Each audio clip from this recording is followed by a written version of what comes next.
Welcome to episode 87, Responsive Innovations in MOOCs for Development, a case study of AgMOOCs in India, or better known as getting farmers to grow crops through MOOCs, which is really, I think, important in today's society.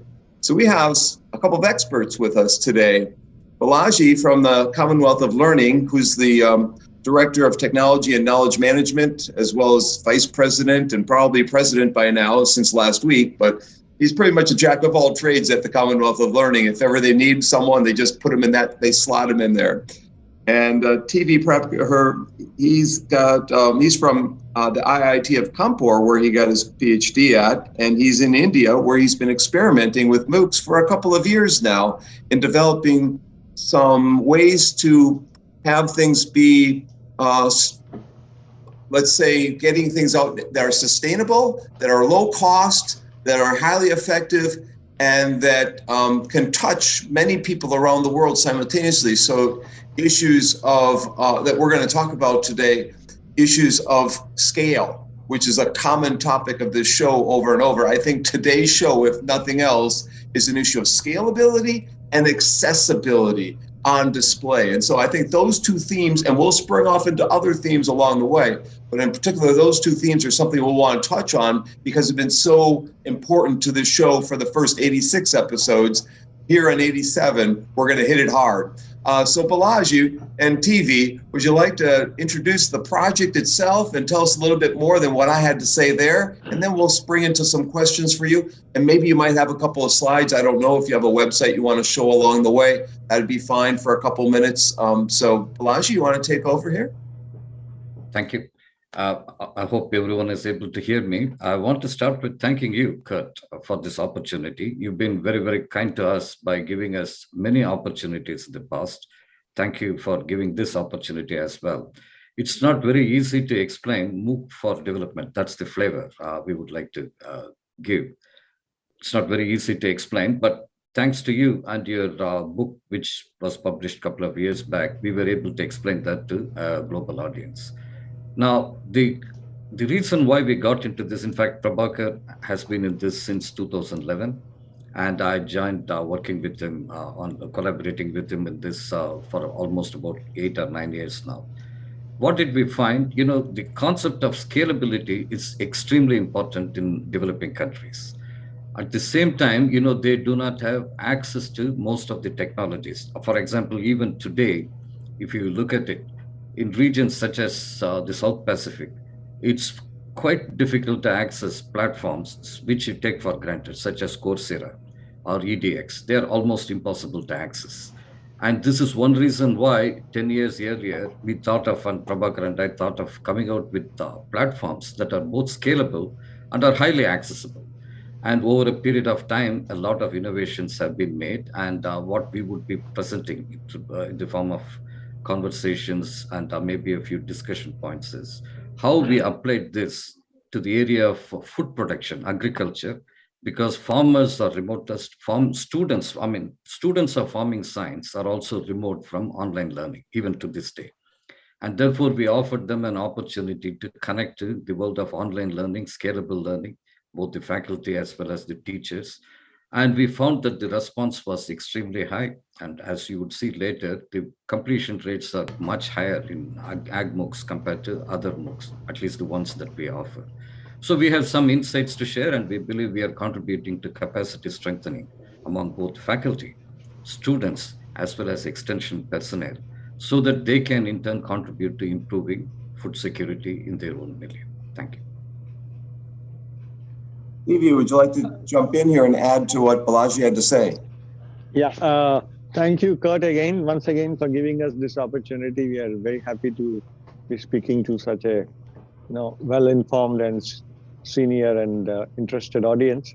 So as Balaji said, we started playing with MOOC platforms quite some time back, 10 years back, as soon as MOOCs were tried out in the big universities in the West. So I tried using some existing LMS platforms to see if I can run a MOOC on them. And then I realized actually there are major issues. They're very difficult to operate, or you need to you need a lot of horsepower, compute power to scale. So then I thought, why don't we build our own platform, because we write code basically. And we started looking at the issues in building a scalable platform. And simultaneously, we are also interested in two other dimensions. So that is, our audience is not very tech savvy. These are not MIT students. These are probably agricultural college students, or sometimes even progressive farmers, as we call them. So that is one aspect of it. So I need a platform which has a low entry barrier. Doesn't have too much sophistication, and easy to understand how to use it, and shouldn't need anybody to explain how to use it. So that's one major requirement. The second one is, we also have situations where the bandwidth is not very stable.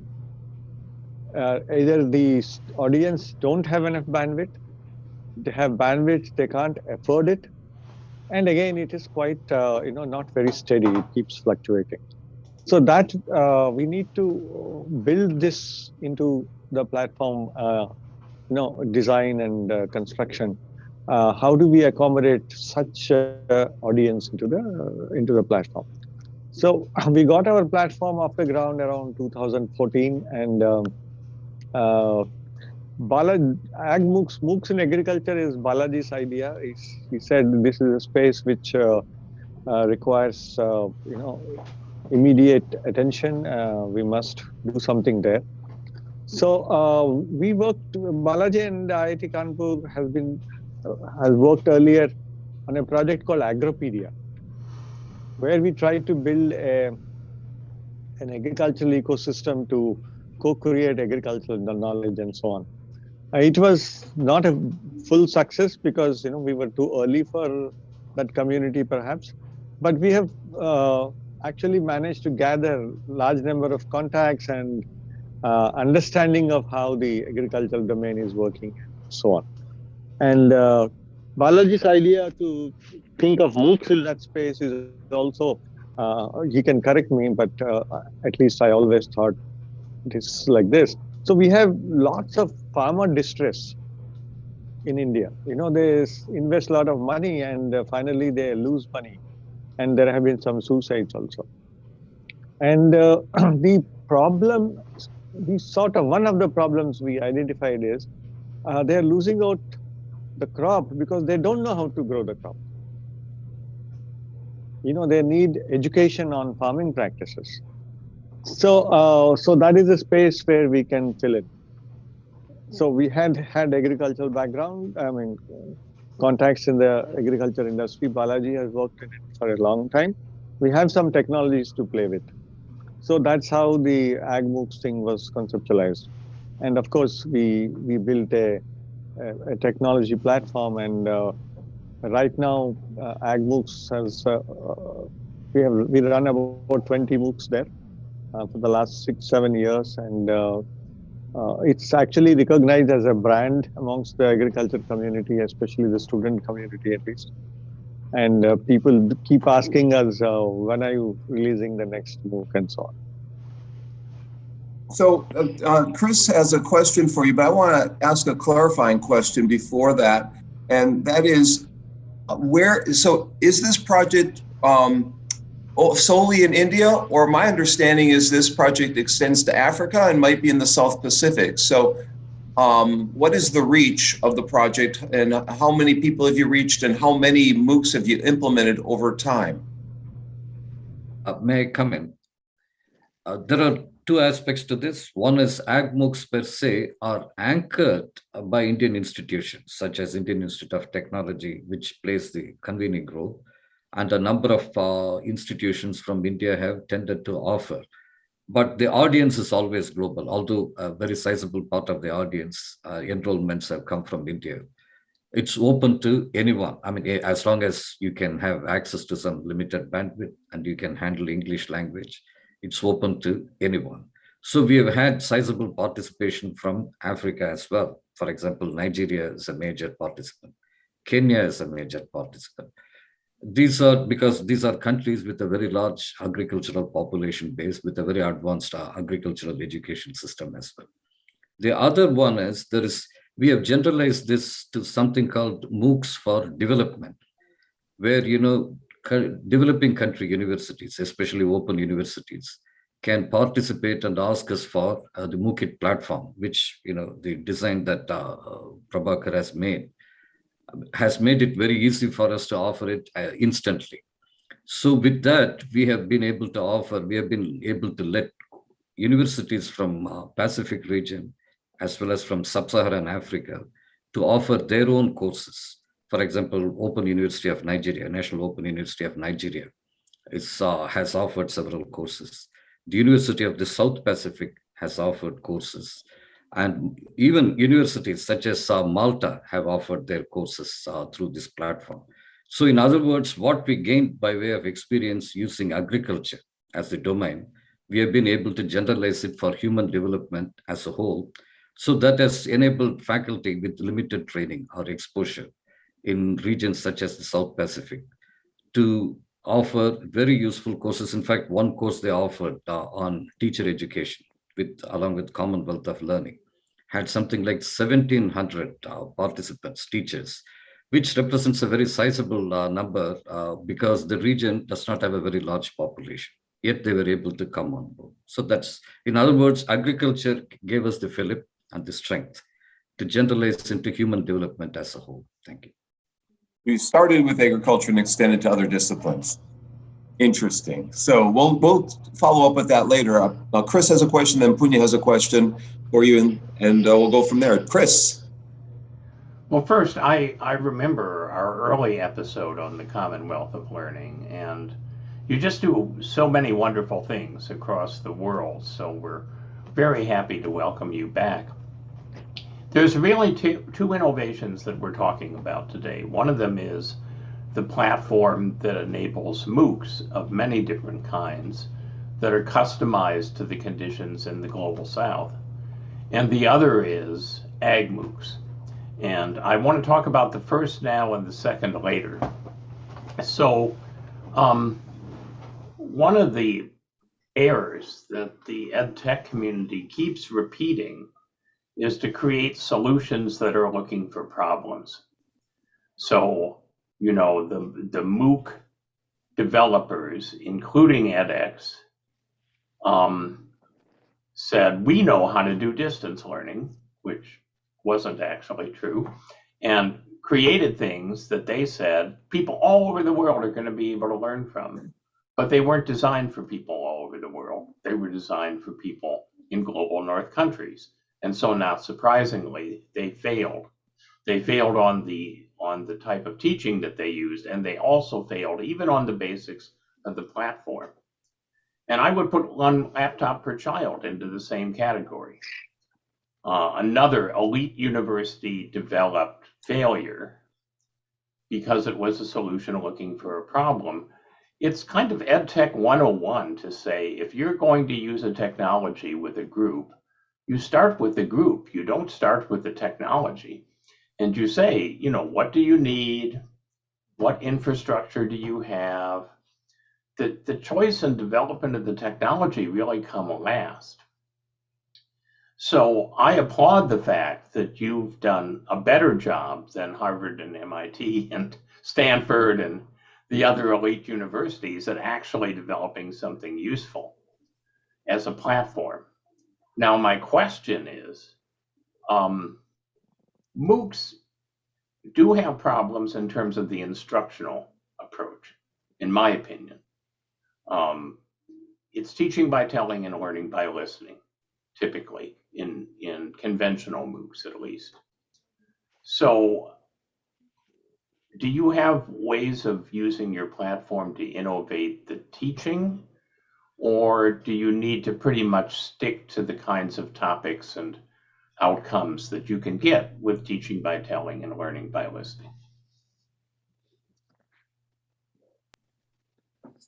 I go first, and then I'll then invite Prabhakar. Thank you, Professor Didi. That's a very powerful observation. Thank you. I mean, as you rightly said, we knew the group, the audience, and we started with them. And we seem to have made some headway over a period of time. The other is that we are aware that MOOCs propound a particular pedagogy, which is based on mass media. I mean, the kind of media that people are used to, not for education, but for other matters. And so they stick with it. At the same time, there is also an industrial model where, you have one dashboard operator controlling a whole lot of processes on the factory floor. So the MOOCs kind of provide that. I mean, where one faculty member can teach or can have the satisfaction of reaching, say, 10,000 students or even larger by operating from just a home computer. So that's the other dimension.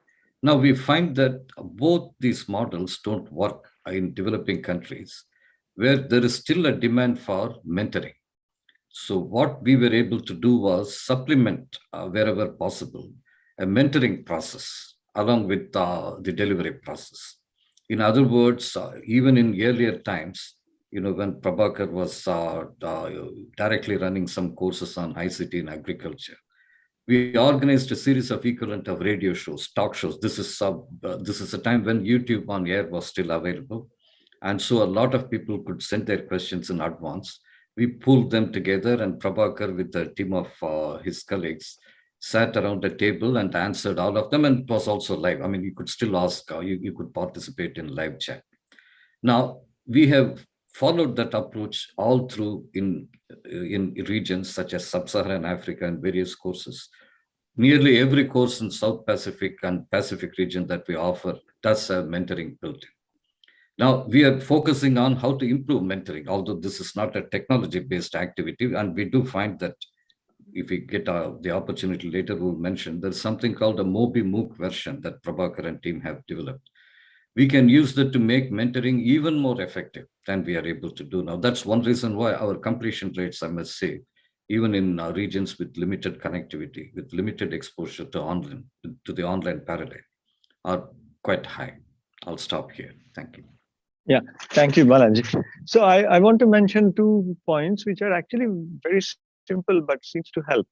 The first thing is that in the forum, the question answer were in audio form. So you normally student types a question and then somebody answers, right? But we permitted questions being asked in audio form. So that was found to be more engaging for the students. The second thing is this is again very simple point. When the professor or the instructor answers the questions, the stickiness goes up. It's the student asks a question, and even if somebody answers it, the professor has to come and comment on it, or just like it, or the student needs to feel that what he said has been heard by the instructor, not just enough that he got an answer from somewhere. So in terms of lecturing and listening to the lecture, we haven't really made too many other kinds of innovations because we are working in constrained bandwidth environments. But these are the kind of things which are easy to do. You have to make the profs answer the questions, and as I said, the question answers are in audio form. I'll stop here. Punya, you want to jump in here? Sure. Again, Balaji and Prabhakar, thank you so much for joining us today. Being originally from India, it's really lovely to, I've been sort of following the work that you do, and I can't imagine anything more important for an agriculture-based country like India and the other places that you're working in. So thank you for the work that you do. And so I want to just follow up with a couple of quick things here. So I really like the point that Chris made about sort of starting from the context. So I think that, Prabhakar, what you said about audio, to me, addresses another key issue, which to me in India, and I would like to learn more about that, which is in terms of the multiple languages that are spoken across the country. And it seems to me that audio becomes one possible way of sidestepping the issue of typing in different languages and so on. I wonder how that has played out. I had some questions about cost and certifications and all of that, but I don't think that. What I would really actually like to know is what is, and Prabhakar, maybe you can speak to this, or both of you. You talk about the MOOC kit that you have developed, which you say is different in certain design features from sort of the more regular MOOCs that we see. Can you speak a little bit to that? Because I think that, to me, goes back to this issue of customizing to the context. And so what are some elements, you talk about scalability and accessibility, particularly in low bandwidth environments that most of your students, learners are working in. So what were some of the elements of design that allowed you to do that? You've spoken about audio being one. What were some of the other elements that you feel have made this successful? Yeah, thanks.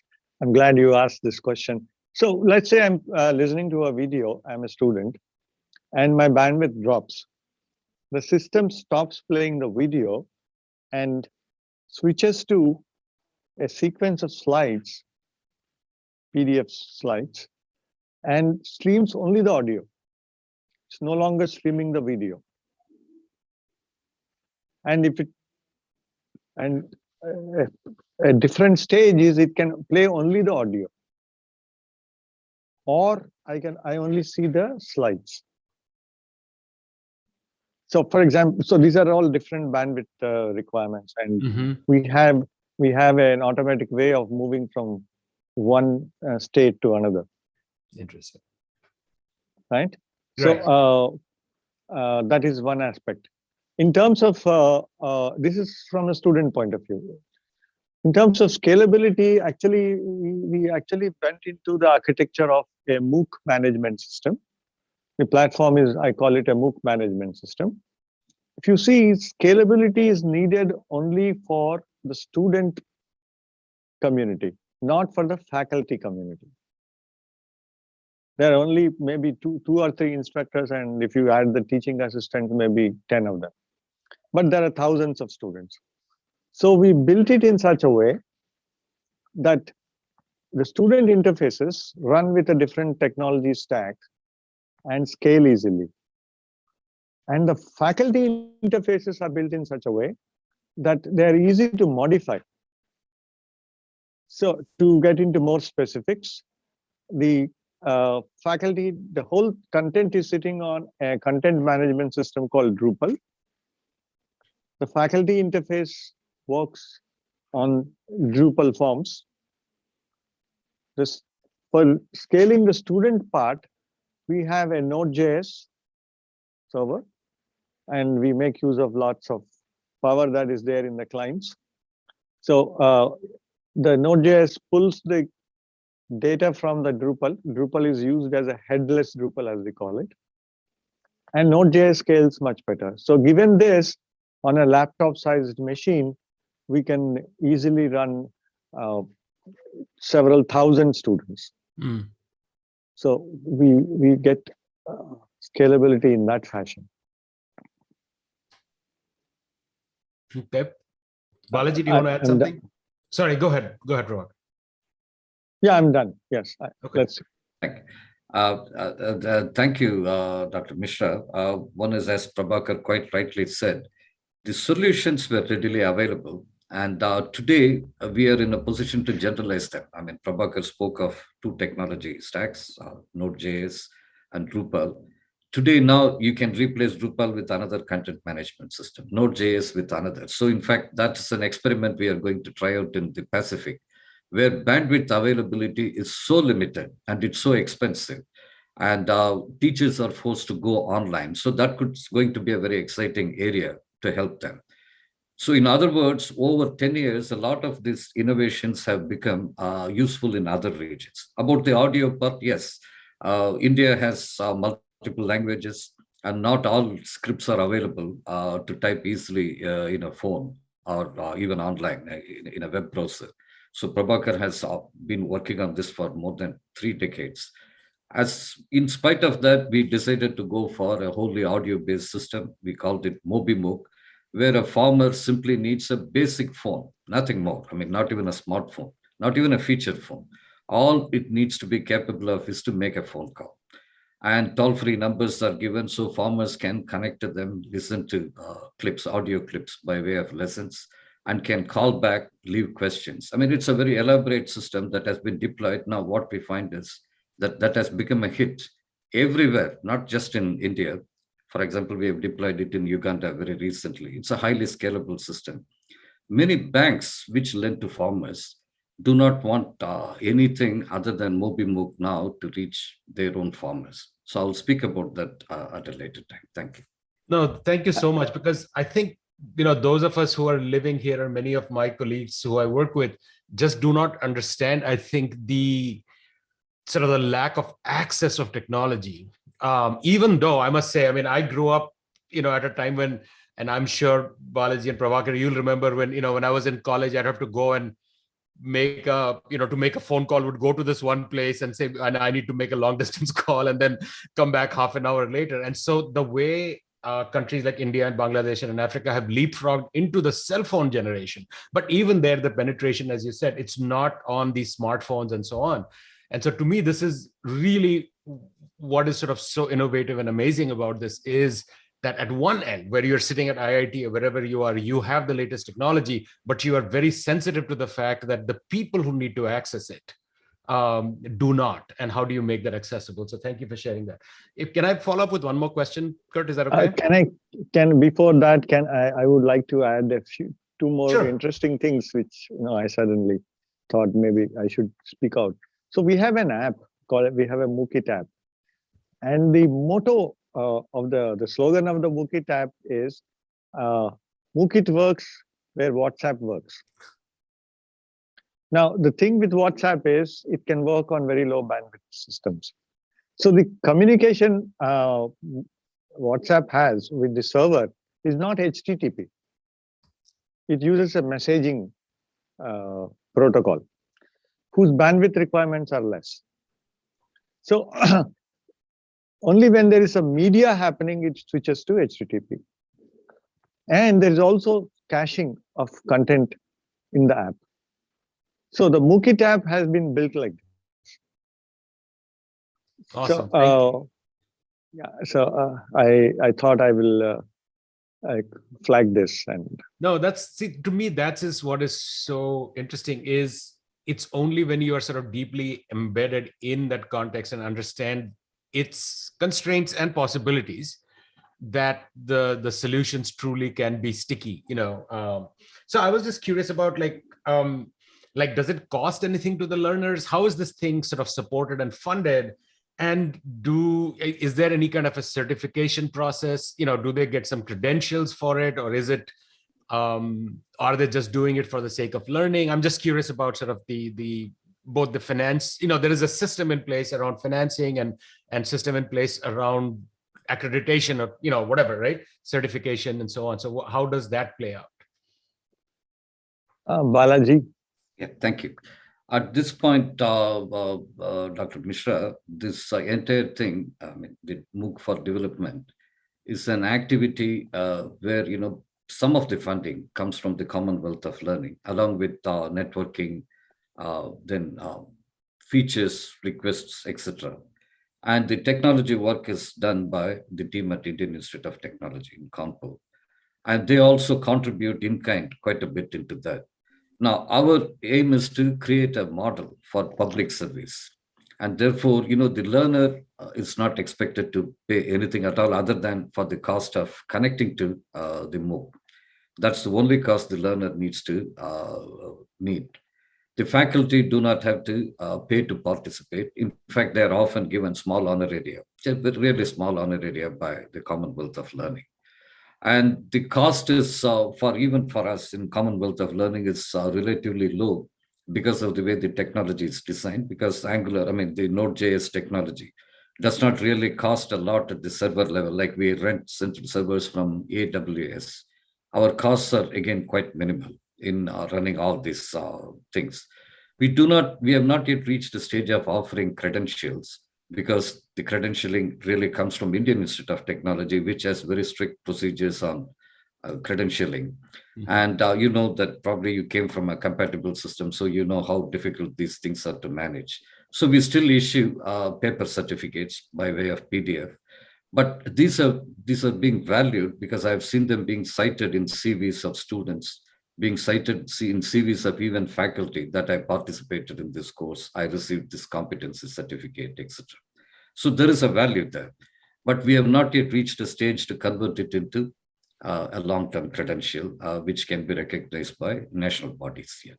So the cost is really minimal. We have worked with over, by now, 300,000 students in the span of about 6 years.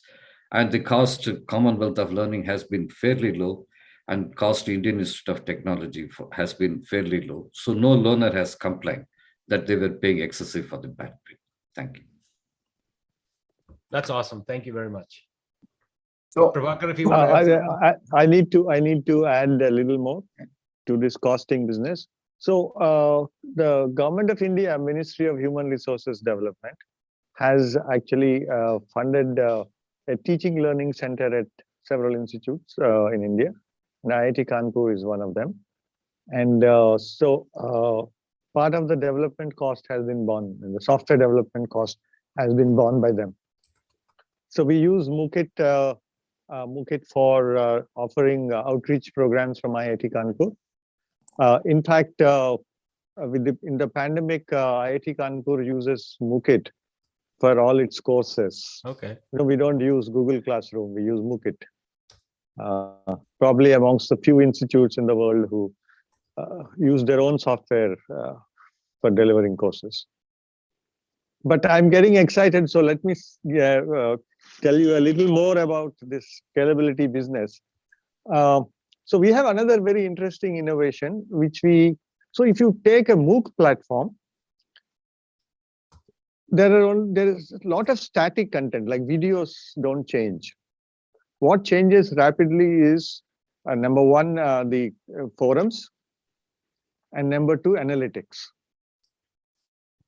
So if the student has an app and you let the videos be loaded into it, then the app, instead of accessing, let's say, YouTube to get the video, can read from the SD card. And the course is still live for the student. Interesting. And the videos can go through, see, the problem is the audience is also not fully connected all the time. They are in a village. So they go to a town, they download the videos, they're sitting in the app, or one person downloads and you can sideload the video. Right? Sideload means I take it on an SD card and from one phone to another phone. Not download, but sideload. Got it. So we could do that also. Yeah, so this reminds me of this thing called the sneaker net, which, where people used to make copies of cassettes, and then the sneaker net was that you'd be wearing shoes and you'd take the cassette to give it to another person and they'd make another copy. And so right. I think what you're doing is you're taking the stuff which is the big files, like the videos and so on, and taking them off the network and then using a version of the sneaker net, which is somebody walks over to somebody and gives them the SD card, and then they can get it on their phone. Right. I see there are questions from both Kurt and from Chris. Thank you. Go ahead, Chris. I'll jump in here, and then Chris will be after me. When you asked one of my questions, sort of, it depended what hat I wear. If you got an administrator hat, you think about the registration and all the things that go around that, but you also wear a psychological hat, and I'll wear that hat for a second. I'm curious about community, and I wonder whether initially there was no community here because there were just MOOCs that were sent to individual farmers, whatever city or region of the country. But as you move to other disciplines like teacher education and professional development, you might have a need to develop communities of practice around that. And I wonder, so a couple of things. I wonder if you've thought about people in a community within these MOOCs and how you foster that, how you sustain that sense, if there is at all a sense of community, how you've developed that, and if it's different depending upon the audience that you're serving. And has it changed since 10 years ago or or whenever first TV first started thinking about this, has that notion of creating a community of practice or community of learners around this technology changed at all? And so I would also like, if possible, if Balaji, if while TV is answering the question here, if you maybe could call up the website and show us what the website looks like, because there'll be students and graduate courses watching this later that might want to see this. And so if you could call it up and show us, if you've got that available, it'd be great. If you have any data that you'd like to show us, great. TV, can you answer the question about community, or are these self-directed MOOCs that just an individual learns from, and there's no sense of community here at all? Okay, so the agriculture community we had to develop, we had to build, actually. So what we did was we did road shows. We went from the student part of the community. So we have basically addressing three sets of people. One is agricultural students, agricultural extension workers, and then progressive farmers. Not every farmer is capable of, the farmer is not a single species. There is a huge spectrum of capabilities and affordability and education amongst them. So we are talking of progressive farmers. So the students community was built up by the team at IIT Kanpur, going to agricultural universities and then registering people on the spot. So we give a talk, and then we talk about, we make the students register right there. The extension community, it was easier to do because there is a Indian Council for Agriculture Research who had, a list of people, the extension systems there are. And then we also, because of a previous contact work in agriculture through Agropedia and other things, something called virtual KVK, we have already are in touch with many Krishi Vijnana Kendras. So that's how the extension community came in. The farmer community,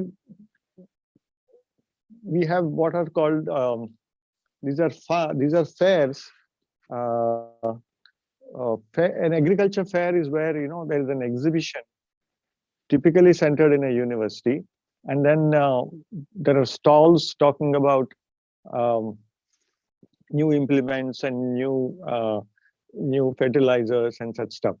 So we would set up a stall there, the AgMOOC stall, and then we would get some audience there through that. This reminds me, we've had a show of students in Nepal learning from MOOCs, and we've been following that up. And the teachers have held events in gymnasiums for the students to get them interested in taking MOOCs, and they've traveled from school to school to school, sometimes with students, to share what they had learned. And so they're developing the community through experience, through excitement, through all sorts of means. Anyways, Balaji, you want to take over here? You're muted, Balaji, by the way. You're muted. There you go. Thank you. So what I also wanted to mention is, example is the teachers' education community. What we found was that teacher education community could be mobilized easily by governments. For example, during the lockdown, when the Trinidad and Tobago government asked us to help them train their teachers to go online, we organized a series of MOOCs with, of course, MOOCit. And in a matter of just 3 months, we were able to train about 40% of the entire teacher community for Trinidad and Tobago, which ran to several thousands. And that was possible because the government officials participated with us. They wrote to teachers and schools saying that they should participate in the course, and gave them an incentive, saying that this would be recognized as part of their career progress. And so we had a great system, and we had great following. The same thing happened in Fiji. These are smaller countries where, the ministries have a lot of convening power. So we did not have to invest and do much. I mean, they were able to bring forward a lot of people to part, and these communities are continuing to this day. So that's another experience. Now, in the meanwhile, I think Prabhakar is sharing the screen. You can see here climate change in Pacific Islands, which is one of the very early MOOCs we offered back in 2015, again, which had sizable participation, almost 2,000 people from the region. And you can see several courses on MOOCs for development. And there is one on design thinking, and you can see courses in Hindi here as well, as Prabhakar scrolls. So we have been able to offer in different languages as well. And the ones like integrated pest management, can you scroll, Prabhakar, a little lower and show the integrated pest management? If you see this course called Integrated Pest Management, now this has been a very popular course. And when it was offered during the height of lockdown in April, May, June last year, there were over 13,000 students in this single course. That's a record, because if you look at MOOC list, there are over 40,000 now MOOCs listed there. Very few of them relate to agriculture. And of them, ones with professional standing are relatively few. This is one of them. And this has commanded very huge following across the world. I mean, English-speaking world, especially from the Commonwealth countries. Now, India, of course, was a big country to make use of this, followed by Nigeria and Kenya, as I mentioned. And there were many such, there are some unique topics here. For example, there is a course on management of fertility in cattle. Now, if you look at the area of veterinary sciences, there are even fewer MOOCs in the world. And the veterinary community is a very organized community, highly mobilized. And they use IT more than typically crop producers do. And when this course was offered, we were able to mobilize something like 4,000 participants, mostly veterinarians, to participate in this course, which is, in my view, a record. Because again, if you go to MOOC list, there are very few MOOCs listed in the area of veterinary and animal sciences. This is one of them, and this has been a successful one. And therefore, now the veterinary community is following on with us. They're going to offer 2 more MOOCs in the next 3 months to come. I'll stop here. Thank you. Both Chris and Punya have a question, but I think Chris wants to sneak one in real quick here. Punya, go ahead. Chris, is that okay? Okay. Yes, it's okay. Thank you. So I saw the course that, you have like some in Hindi over there. I'm just curious, as these machine learning programs which do translation, I use Google Translate, for instance, once in a while. It's not perfect by far, but again, for mostly factual information, it can possibly work. I'm just wondering if you have been exploring any of those possibilities, because just given the diversity of languages in India, and then now that you're working globally, I'm wondering whether some of those possibilities have been tried, or that is something that you want to do in the future. Either of you can speak to that. Yeah, let me go first. This content, we don't do auto translation. The content is produced for that particular course. So we do spend a lot of time focus on creating content. There are 60% of our audience come on phones. So the requirements of how a slide, for example, is very different when you're talking about using a phone as an access device and not as a laptop. So the amount of content you can show goes down drastically. And and of course, the other thing is the phone doesn't have too much very good audio. So you don't really need high quality audio. Okay. To give you an example of how we exploit this, we were doing audio MOOCs, and the recording was done on a Sony recorder in a car with the windows closed. No studio. Okay. You don't need a studio. Chris, yep, go ahead. So let me begin by saying that I don't know anything about farming or agriculture. So I'm very naive on how one might teach those topics. But I do think that bidirectional communication can be very useful. over a decade ago, I was approached by the Harvard program on refugee trauma, which has been around for 30 years, and they had a global certificate on mental health that they provided for people who run high stress sites like shelters for battered women, refugee camps, AIDS, hospices, and so on. And they were looking to take part of this online, and I and a doctoral student helped them design this. And one of the things that we recommended was that each provider all across the world would take a 1-minute video of their local site. Just using a cell phone, no production values or anything, just a 1-minute video that showed what the site was like, and upload it for discussion by other people taking the course. That has consistently been rated as the most valuable part of this course over the last 10 years. And not simply because the instructors comment on it, but because the peers comment on it and really have rich things to share about it. Now, I understand that some of your population may not even have the facility to take a video, a still picture, not even a still image, and upload it. But part of your audience could at least do a still picture. And I think that could, if your instructors aren't doing this, I think that could be very interesting, because one of the things that you could do for at least that segment of the students is to download the still picture again, annotated. So you could say, well, move this from here to here, or, send us another picture in a week and let's see how much the crops have grown, or whatever. Again, my lack of agriculture prohibits my giving good examples. But I just wonder if you are using any bidirectional pedagogy or andragogy in the course, and if so, how it's going, and whether you could see that expanding in some interesting ways. Balaji, may I go first? So, hello, am I there? Yeah, so we did a MOOC on MOOC. It's a MOOC on what MOOCs are.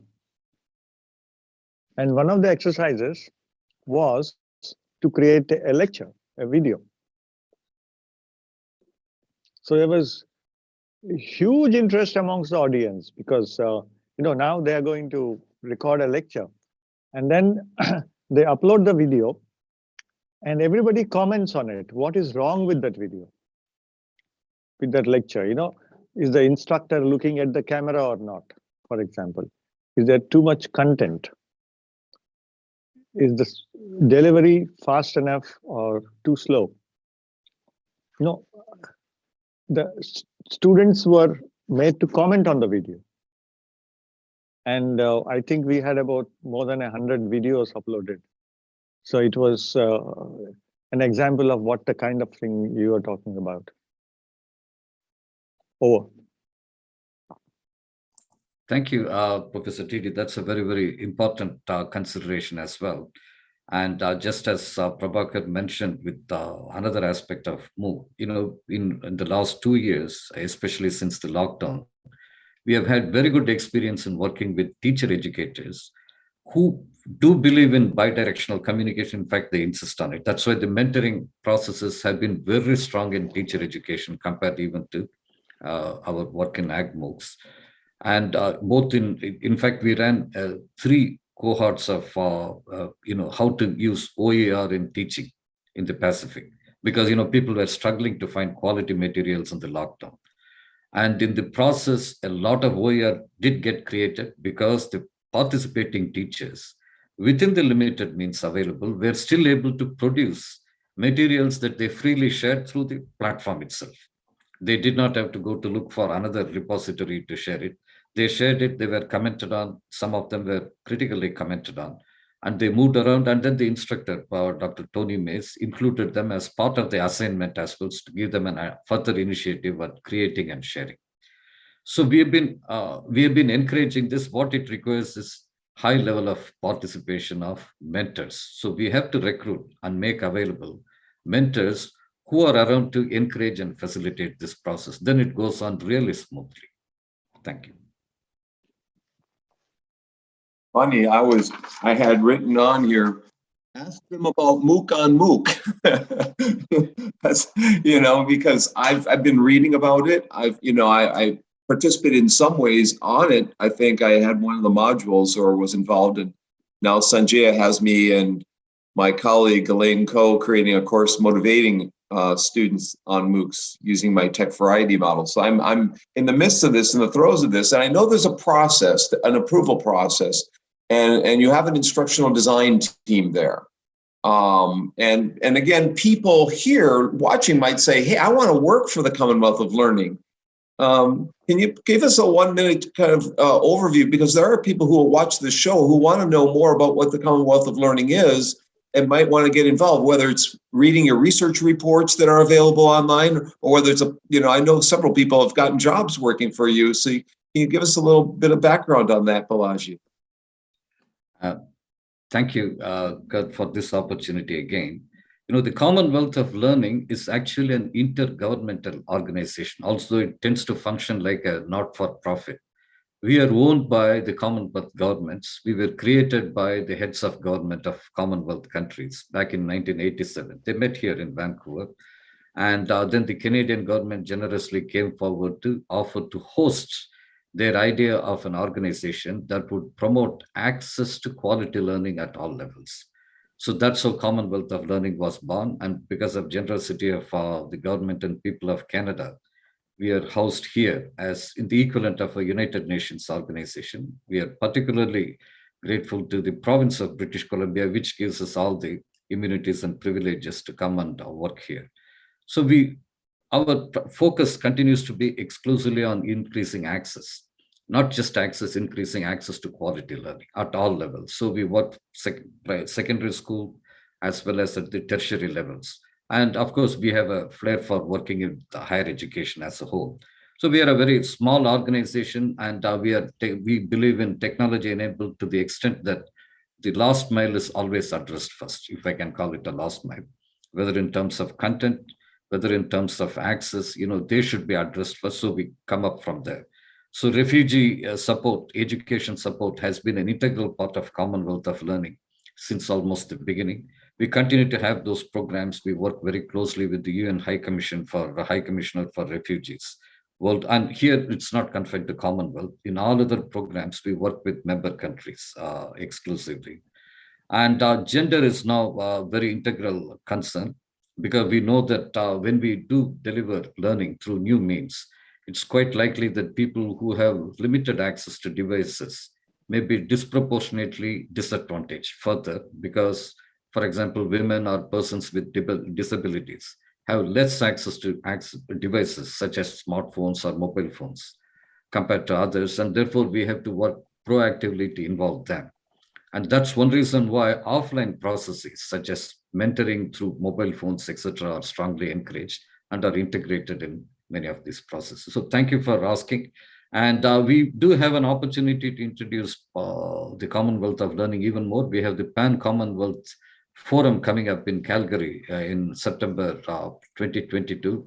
Kurt has been there a few times. Now there are others. Prabhakar has been there. So I would invite Professor Didi and Dr. Mishra also to join. Calgary is not quite far from where you are. Yeah, the PCF 10 it would be, right?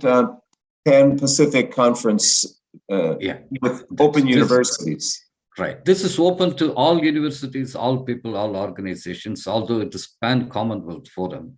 United States left the Commonwealth in 1776, but we still invite them to come to these meetings. I think I went to the UK, to Scotland 2 years ago, and I was the only one from the United States other than a vendor who came. So we need more participation from the USA in it. And so Calgary in September sounds fabulous. And at the end, I'll pitch our next show. But before we do that, Chris will do that. Before that, are there audiences that you haven't reached And are there audiences in the near term on your docket that you're now developing courses for or programs for? Who are audiences that you want to get to, but you haven't yet gotten to them, or who are you're about to get to? Would you like to talk about that? Well, I mean, once again, how do we reach online learning to first? One, we continue to have the strongest interest in reaching people whose access to infrastructure is extremely limited. I mean, for example, the Batwa tribes in, say, Uganda, I mean, who live by honey gathering.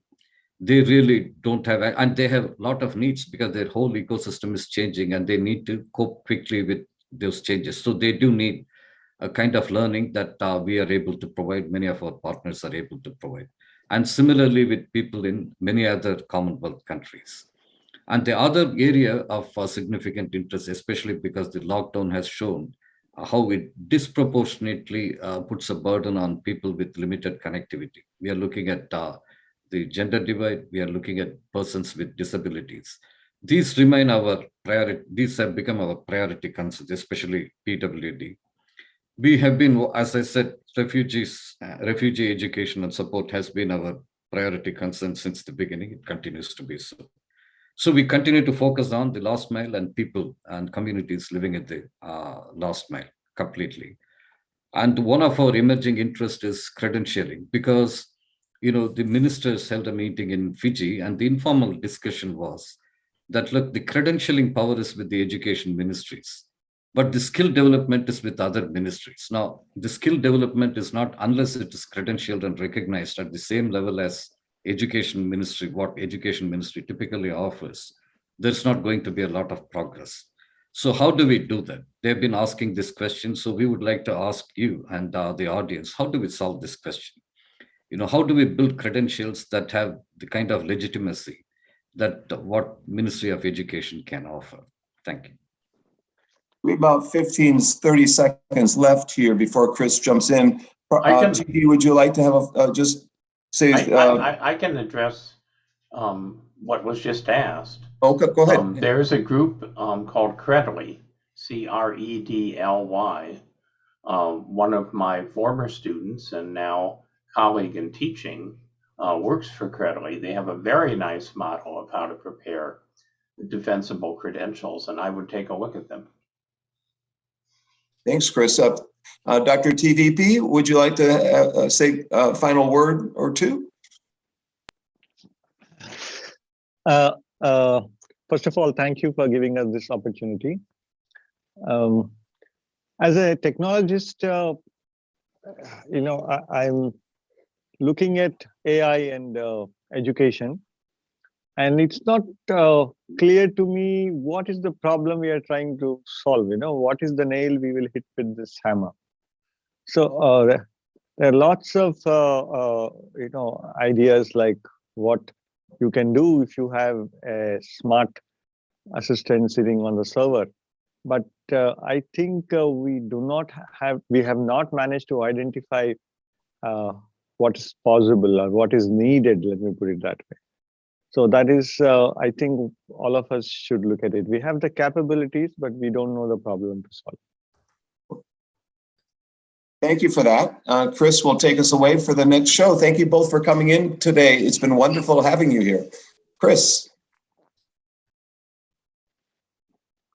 So all of us as hosts want to wish our viewers very happy holidays. We are going to take a couple weeks off and have our next show on January the 8th, which is 3 weeks from now. And we know that this is a dark time and that there are many concerns about the pandemic intensifying. We just want to say that this show has also demonstrated the silver lining of the pandemic and the incredible amount of innovation and progress that has been made in different places across the world, some of it enabled by disruption of traditional education systems that have been ill-suited to helping marginalized groups. So It is a dark time, but it's also a time where there is hope and promise. And we just say that it's better to light a single candle than to curse the darkness. So we look forward to sharing more of that with you in 3 weeks from now.